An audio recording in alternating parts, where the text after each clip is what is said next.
Hello, welcome to Thor Talk, the show all about Marvel's resident god of thunder, where I discuss Thor feats, battles, story arcs, villains, and more. Guardians of the Galaxy Volume 2 has just been released in theaters, and this movie features Ego the Living Planet as Star-Lord's father.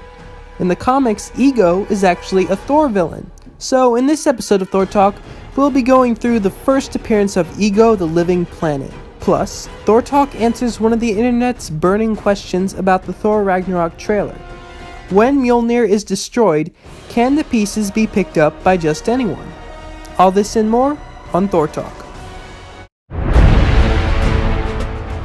I am Thor the Thunderer, son of Odin, Prince of Asgard. I am an Avenger, and this world is under my protection.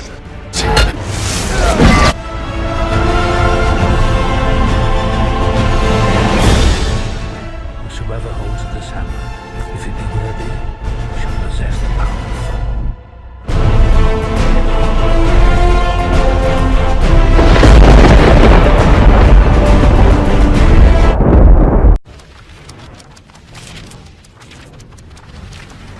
Thor. So, to begin, this episode of Thor Talk is all about the comic book version of Ego, not the movie version.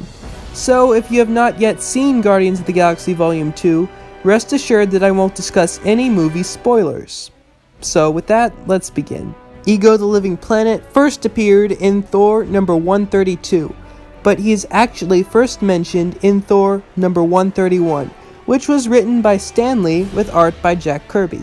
Thor is going to Asgard to ask for permission from his father Odin to marry Jane Foster.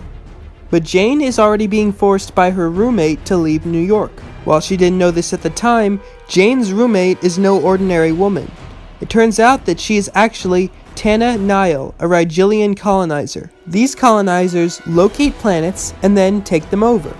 Tana Nile has just claimed Earth for her own, and the Rigelians send an inspection team to verify Tana Nile's claim to the Earth. Tana Nile says that they shouldn't send them because they may be spotted, but the Rigelians remind them that colonizers are invincible, so they send the inspection team anyway. Meanwhile, on Asgard, Thor waits patiently while his father plays a game of celestial chess. Odin gives Thor permission to speak, and he asks to marry Jane Foster. Odin has disapproved of Thor's love for Jane for quite a while, but this time he finally gives in and gives Thor permission to marry Jane. Thor is overjoyed and goes to Jane's apartment to tell her the good news, but he is blasted by the Rigelian inspection team. Thor then smashes through the wall to confront the Rigelians, but Tana Nile hits him with a mind thrust. While Thor struggles to break the thrust, she tells him how she will subjugate the Earth. Rigelian colonizers use a device known as a space lock. This allows the owners of a planet to move the planet, allowing them to bring it closer to the sun to cause fire and extreme heat, or take it farther away from the sun to freeze all opposition. Then Thor overcomes the mind thrust, but a Rigelian uses a ray that will trap Thor.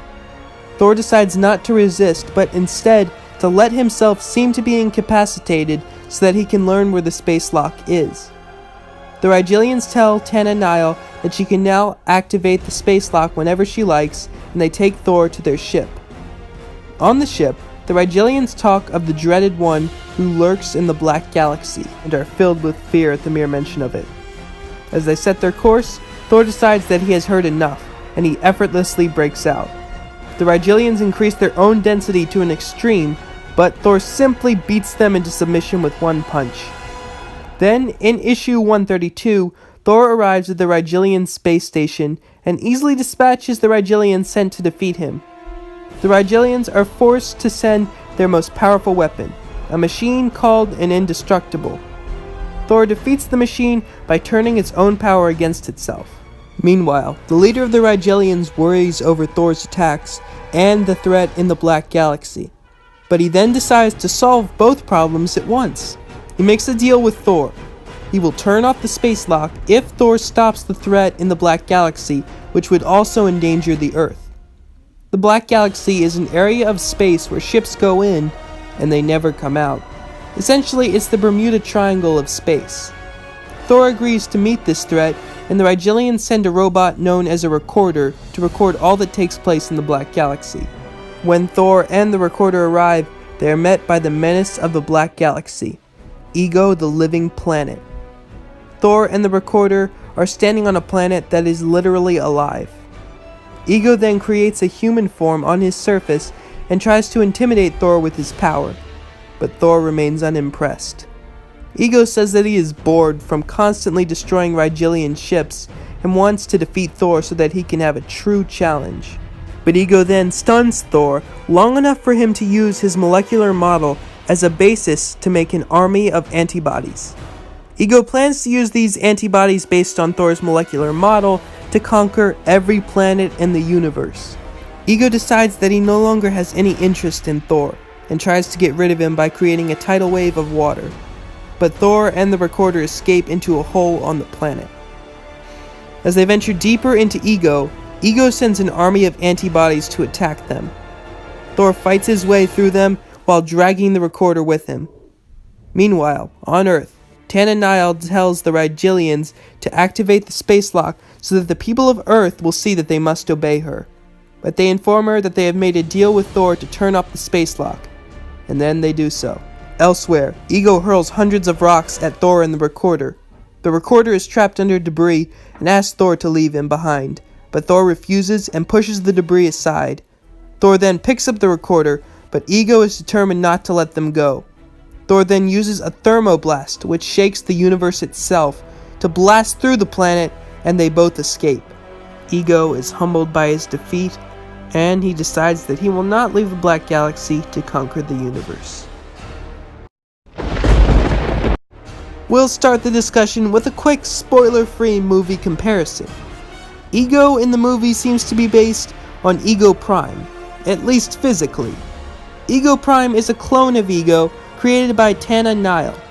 It is also worth mentioning that neither Ego nor Ego Prime is Star-Lord's father in the comics.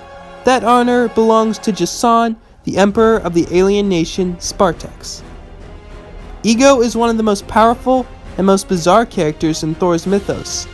He's a being who has even stood up to Galactus, but ironically, his greatest weakness is his ego. He constantly underestimates his opponents, and that often causes them to get the better of him.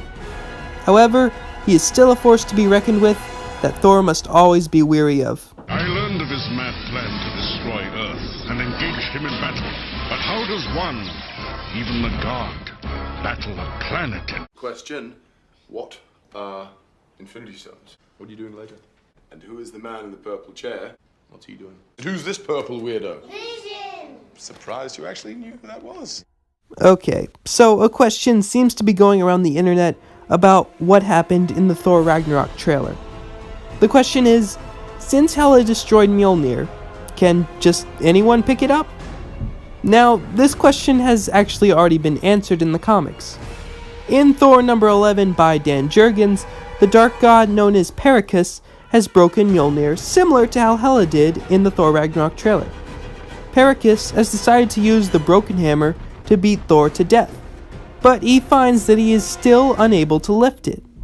Baldur then tells him that only the pure of heart and courageous as Thor may lift Mjolnir. So it seems the enchantment does still apply, even with the hammer broken.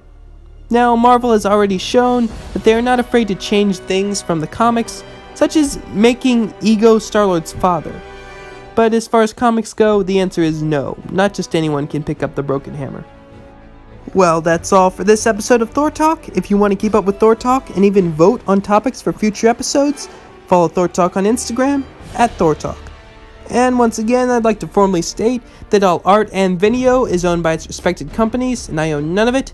With that said, see you next time on Thor Talk, where You'll be holding